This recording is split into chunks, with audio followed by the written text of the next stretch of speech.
Hello दोस्तों, class 10 NCERT संचयन भाग 2 की ये कहानी है।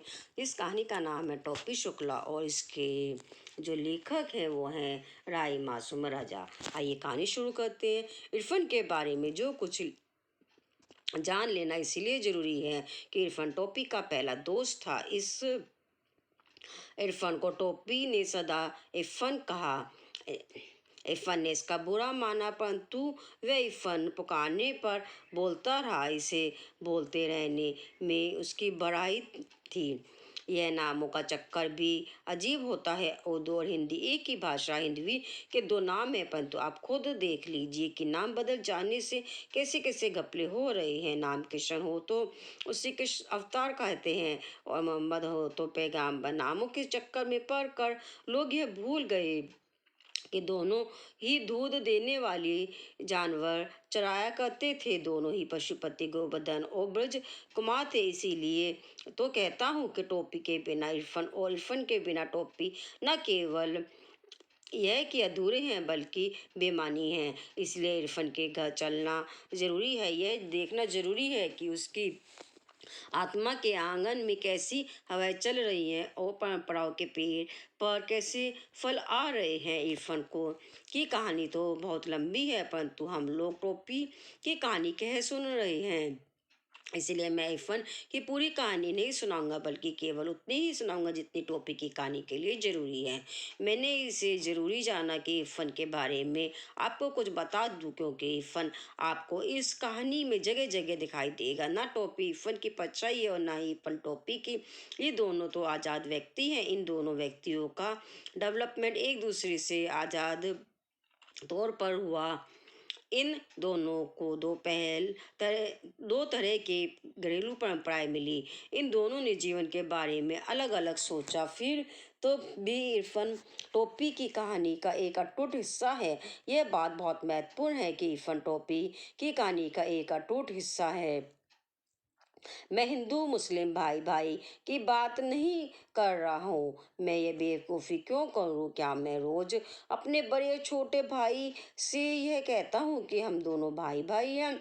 यदि मैं नहीं भी कहता तो क्या आप कहते हैं कि हिंदू मुस्लिम अगर भाई भाई है तो कहने की ज़रूरत नहीं, यदि नहीं है तो कहने इससे क्या फ़र्क पड़ता है? मुझे कोई चुनाव तो लड़ना नहीं है। मैं तो एक कथाकार हूँ और एक कथा सुना रहा हूँ। मैं टोपी और फन की बात कर रहा हूँ।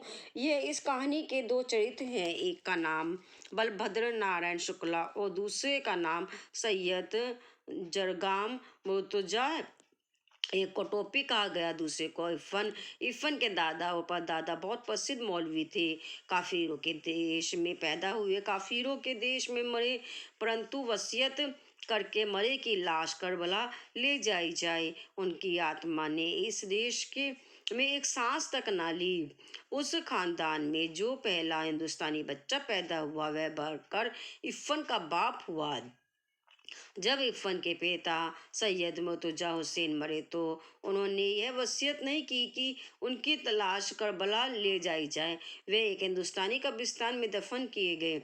इरफान की परदादी भी बड़ी नमाजी बीबी थी। करबला, नजफ, खुरासान, काजमेन और जाने कहाँ की यात्रा कर आई थी, परंतु जब कोई घर में से जाने लगता तो वह दरवाजे पर पानी का एक घड़ा जरूर रखवाती और माश का सदका भी जरूर कर उतरवा दी। इरफान की दादी भी नमाज रोजी की पाबंद थी, परंतु जब इकलौते बेटी को चेचक निकली तो वह चारपाई के पास एक टांग पर खड़ी हुई और बोली, माता मेरे बच्चे को माफ कर दियो प्रभु।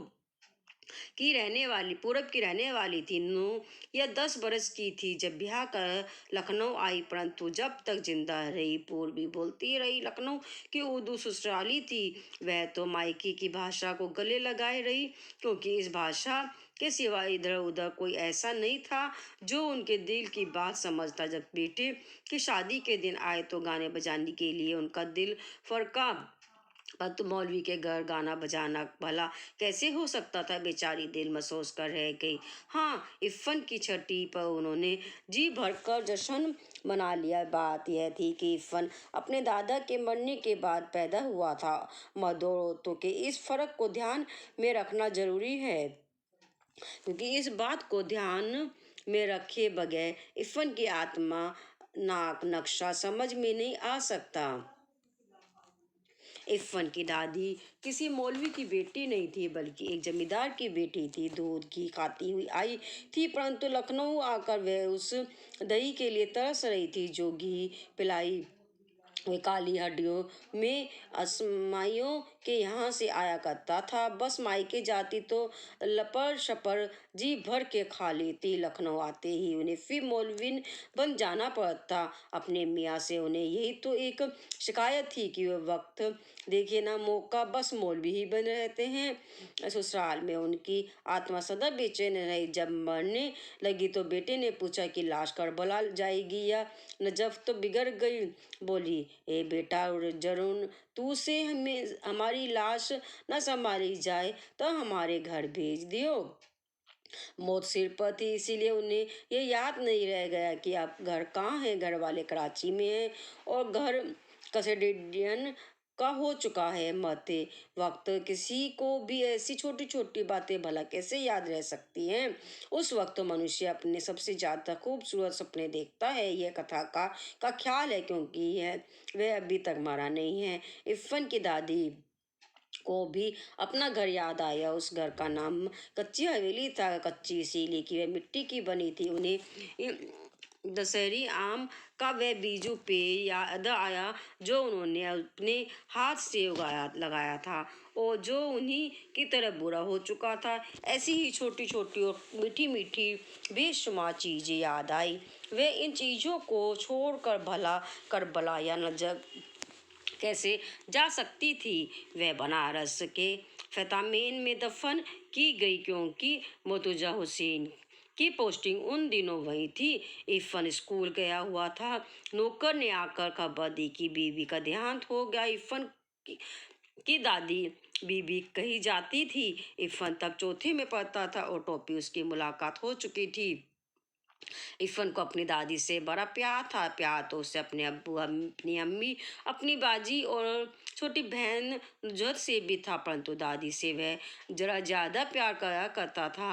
अम्मी तो कभी कभार डांट मार लिया करती थी। बाजी का भी यही हाल था। अब्बू भी कभी कभार घर को कचहरी समझकर फैसला सुनाने लगते थे। नुजहत को जब मौका मिलता उसकी कापियों पर तस्वीरें बनाने लगती थी। बस एक दादी थी जिन्होंने कभी उसका दिल नहीं दुखाया। वह रात को भी उसे बहराम डाकू, अनार परी, बारह जुबोज, अमीर हमजा, गुलाब कावली, हातिम ताई, पंचकुल्ला रानी की कहानियां सुनाया करती थी। सोता है संसार, जागता है पाक परवदिगार, आंखों की देखी नहीं कहती, कानों की सुनी कहती हूँ कि एक मुल्क में एक बादशाह रहा। दादी की भाषा पर वह कभी नहीं मुस्कुराया। उसे तो अच्छी भली लगती थी, परंतु अब्बू नहीं बोलने देते थे। और जब वह दादी से इसकी शिकायत करता तो वह हंस पड़ती। अब मोरा का है बेटा, अनपढ़ गंवार की बोली है, तू काहे को बोले लगी हो। तू अपने अब्बा की ही बोली बोलो। बात खत्म हो जाती और कहानी शुरू हो जाती। तो वो बादशाह का खिस की तुरंते एक ठोर हिरन मार लाया वा। यही बोली टोपी के दिल में उतर गई थी। इरफान की दादी उसे अपनी माँ की पार्टी की दिखाई दी। अपनी दादी से तो उसे नफरत थी। नफरत जाने कैसी भाषा बोलती थी। इरफान के अब्बू और उसकी भाषा एक ही थी। वह जब इरफान के घर जाता तो उसकी दादी ही के पास बैठने की कोशिश करता। इरफान की अम्मी और बाजी से ये बातचीत करने की कभी कोशिश ही ना करता। वे दोनों अलबत्ता उसकी बोली पर हंसने के लिए उसे छेड़ती, परंतु जब बात पड़ने लगती तो दादी बीच बचाव करवा देती। तू काहे का जाते उन सबन के पास मुँह पिटावे को झाड़ू मारे, चल इधर आ, वह डांट कर कहती, परंतु हर शब्द शक्कर का खिलौना बन जाता। अमावट बन जाता, तिलवा बन जाता और वह चुपचाप उनके पास चला जाता। तोरी माँ का कर रही है। दादी हमेशा यहीं से बात शुरू करती। पहले तो वह चकरा जाता कि ये अम्मा क्या होता है। फिर वह समझ गया कि माता जी को कहते हैं। यह शब्द उसे अच्छा लगा। अम्मी। वह इस शब्द को गुड़ की डली की तरह चुभलाता रहा। अम्मा, अब्बू, बाजी। फिर एक दिन गजब हो गया। डॉक्टर भृगु नारायण शुक्ला नीले तेल वाले के घर में भी 20वीं सदी प्रवेश कर चुकी थी। यानी खाना मेज कुर्सी पर होता था। लगती तो थालियां ही थी, परंतु चौके पर नहीं। उस दिन ऐसा हुआ कि बैंगन का भुर्ता उसे जरा ज्यादा अच्छा लगा। राम दुलारी खाना परोस रही थी। टोपी ने कहा, अम्मी जरा बैंगन का भुर्ता। अम्मी। मेज पर जितने हाथ थे रुक गए, जितनी आंखें थी वो टोपी के चेहरे पर जम गई। अम्मी, यह शब्द इस घर में कैसे आया? अम्मी परंपराओं की दीवार डोलने लगी। ये लफ्ज तुमने कहाँ सीखा? सुभद्रा देवी ने सवाल किया। लफ्ज है। टोपी ने आंखें नचाई। लफ्ज का होता है माँ। ये अम्मी कहना तुमको किसने सिखाया है? दादी गजी हे हम ई अम इरफन से सीखा है। उसका पूरा नाम क्या है? हम ना जानते ते कौनो मियाँ के तलैका से दोस्ती कर न्यायालय बायकारे। राम दुलारी की आत्मा गनगना गई।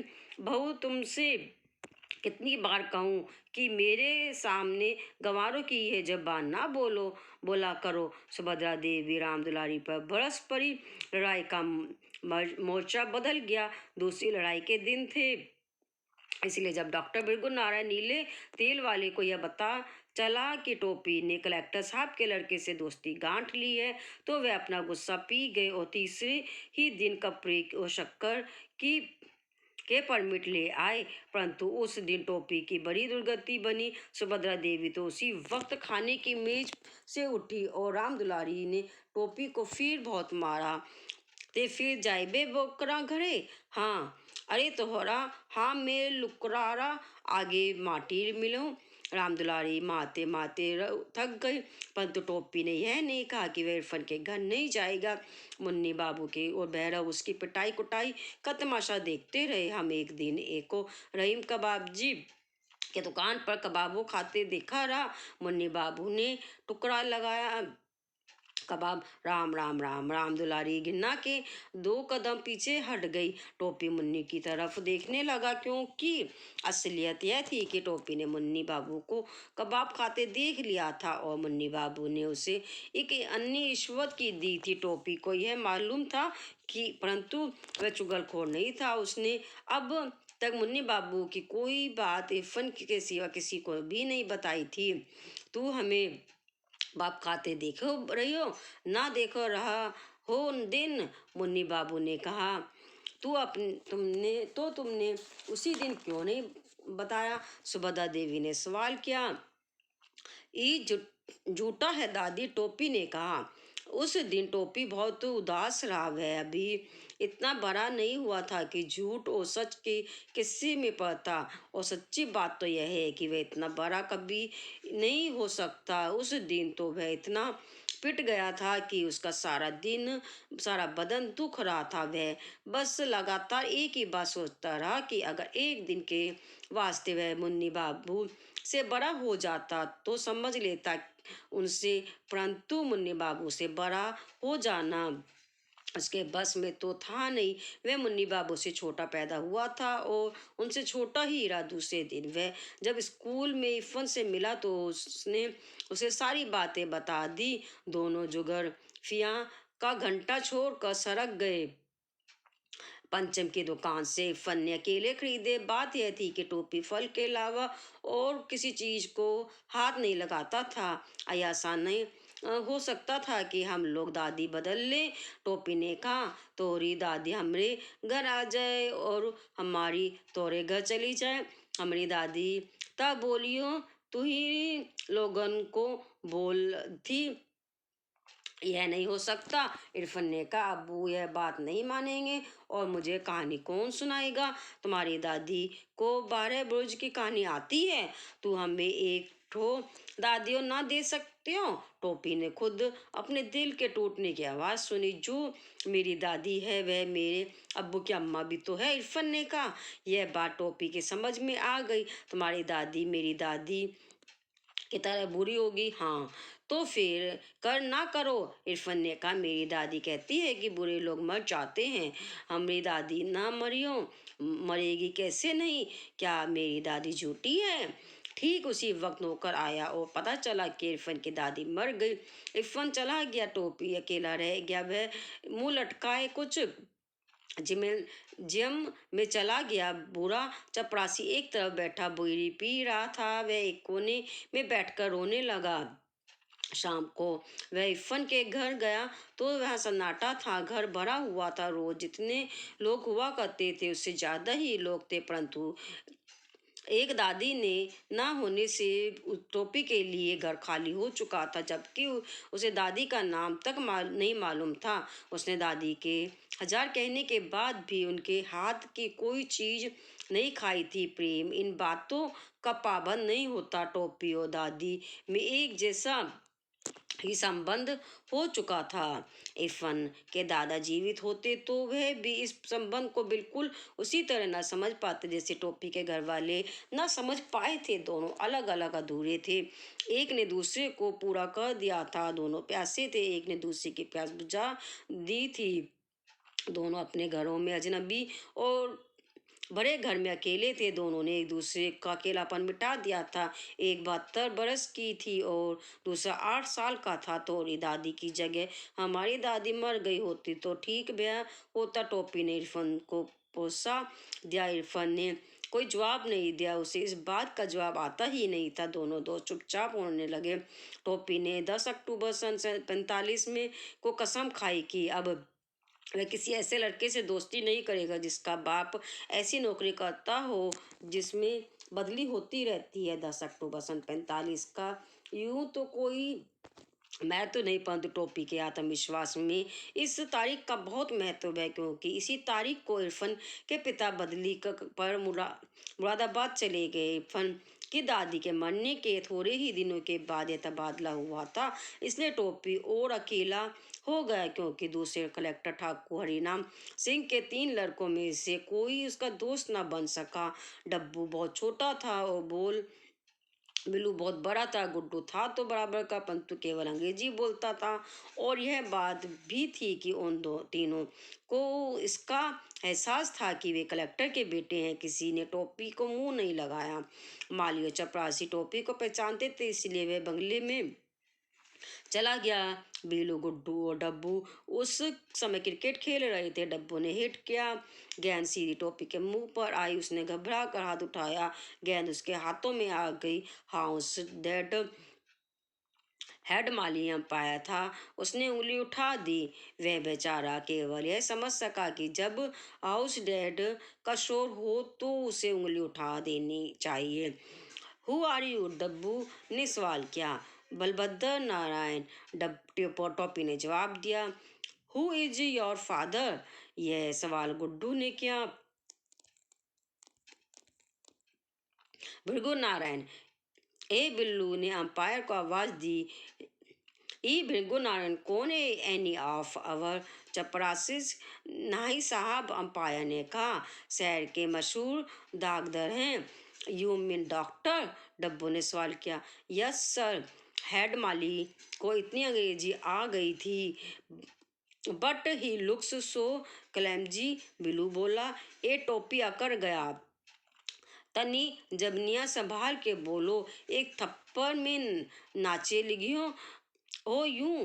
बेलू ने हाथ चला दिया। टोपी लुढ़क गया। फिर एक वह गालियां बकता हुआ उठा, परंतु हेड माली बीच में आ गया और डब्बू ने अपनी एलिसेशन को शुष्कार दिया। पेट में 7 सुइयां मुकी तो टोपी के होश ठिकाने आए और फिर उसने कलेक्टर साहब के बंगले का रुख नहीं किया, परंतु प्रश्न यह यहाँ खड़ा हो गया कि फिर आखिर वह करे क्या। घर में ले देकर बूढ़ी नौकरानी सीता थी जो उसका दुख दर्द समझती थी, तो वह उसी के पल्लू में चला गया और सीता की छाया में जाने के बाद उसकी आत्मा भी छोटी हो गई। सीता को घर के सभी छोटे बड़े डांट लिया करते थे, टोपी को भी घर के सभी छोटे बड़े डांट लिया करते थे, इसीलिए दोनों एक दूसरे से प्यार करने लगे। टेक मत क्या करो बाबू। एक रात जब मुन्नी बाबू और भैरव का दाज करने पर वह बहुत पिटा, तो सीता ने उसे अपनी कोठरी में ले जाकर समझाना शुरू किया। बात यह हुई कि जाड़ों के दिन थे, मुन्नी बाबू के लिए कोट का नया कपड़ा आया, भैरव ने के लिए भी नया कोट आया। टोपी को मुन्नी बाबू का कोट मिला, कोट बिल्कुल नया था, मुन्नी बाबू को पसंद नहीं आया था, फिर भी बना तो था उन्हीं के लिए था, तो उतरन टोपी ने वह कोट उसी वक्त दूसरी नौकरानी केतकी के बेटे को दे दिया। वह बहुत खुश हो गई। नौकरानी के बच्चे को दे दी जाने वाली चीज वापस तो ली नहीं जा सकती थी, इसीलिए तय हुआ कि टोपी जारा खाए। हम जारा ओरा ना खाएंगे, भात खाएंगे, टोपी ने कहा। तुम जूते खाओगे, सुभद्रा देवी बोली। आपको यो ना मालूम कि जूता खाया ना जात पहना जात है। दादी से बदतमीजी करते हो, मुन्नी बाबू ने बिगड़ कर कहा। तू का हम इनकी पूजा करें। फिर क्या था। दादी ने आसमान से पर उठा लिया। राम दुलारी ने उसे पीटना शुरू किया। तू 10वां पहुंचा गईल बार, सीता ने कहा। तुहे दादी ने डराव के तना चाही किनु ऊत आहार। दादी बरयन सीता ने कहा। तू दादी से टराव के तना चाहे किनु ऊ तहा। दादी बारिन सीता ने तो बड़ी आसानी से कह दिया कि 10वीं में पहुंच गया है, परंतु यह बात इतनी आसान नहीं थी। 10वीं में पहुंचने के लिए उसे बड़े पापड़ बेलने पड़े। 2 साल तो वह फेल हुआ था। 9वीं में तो वह सन 49 में ही पहुंच गया था, परंतु 10वीं में वह सन 52 में पहुंचा सका। जब वह पिछली बार फेल हुआ था तो मुन्नी बाबू इंटरमीडिएट में फर्स्ट आए और भैरव छठे में। सारे घर में उसे जबान की नोक पर रखा लिया। वह बहुत रोया। बात यह नहीं थी कि वह गाउदी था, वह काफी तेज था, परंतु उसे कोई पढ़ने ही नहीं देता था। वह जब पढ़ने बैठता, मुन्नी बाबू को कोई काम निकल आता और या राम दुलारी को कोई ऐसी चीज मंगवानी पड़ जाती जो नौकरों से नहीं मंगवाई जा सकती थी। यह सब कुछ ना होता तो पता चलता कि भैरव ने उसकी कापियों के हवाई जहाज उड़ा डाले हैं। दूसरे साल उसे टाइफाइड हो गया। तीसरे साल वह 3rd डिवीजन से पास हो गया। यह 3rd डिवीजन कलंक के टीके की तरह उसके माथे से चिपक गया, परंतु हमें उसकी मुश्किलों को भी ध्यान में रखना चाहिए। सन 49 में वह अपने साथियों के साथ था। वह फेल हो गया, साथी आगे निकल गए, वह रह गया। सन 50 में उसे उसी दर्जे में उन लड़कों के साथ बैठना पड़ा जो पिछले साल 8वें में थे। पिछले पीछे वालों के साथ एक ही दर्जे में बैठना कोई आसान काम नहीं है। उसके दोस्त 10वें में थे, वे उन्हीं से मिलता, उन्हीं के साथ खेलता। अपने साथ हो जाने वाले में से किसी के साथ उसकी दोस्ती न हो सकी। वह जब भी क्लास में बैठता तो उसे अपना बैठना अजीब लगता। उस पर गिलास सितम यह हुआ कि कमजोर लड़कों को मास्टर जी समझाते तो उसकी मिसाल देते। क्या मतलब है। शाम अफ्ता यह मोहम्मद अली बलबद्र की तरह इसी दर्जे में टिके रहना चाहते हो क्या। यह सुनकर सारा दर्जा हंस पड़ता। हंसने वाले वे होते जो पिछले साल 8वें में थे।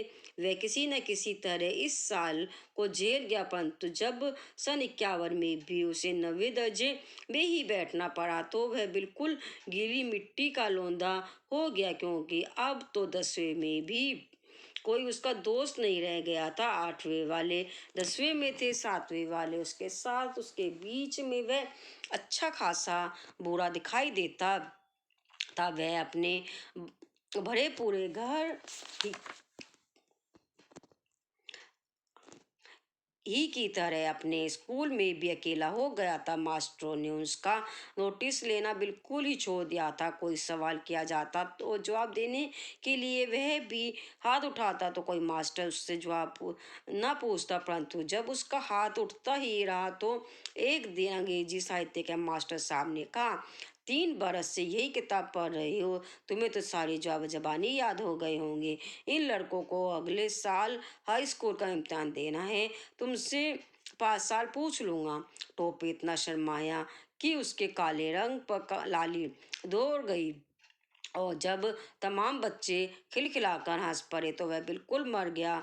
जब वह पहली बार नवे में आया था तो वह भी इन्हीं लड़कों की तरह बिल्कुल बच्चा था। फिर उसी दिन अब्दुल वहीद ने रिसेज में वह तीर मारा कि टोपी बिल्कुल बिलबिला उठा।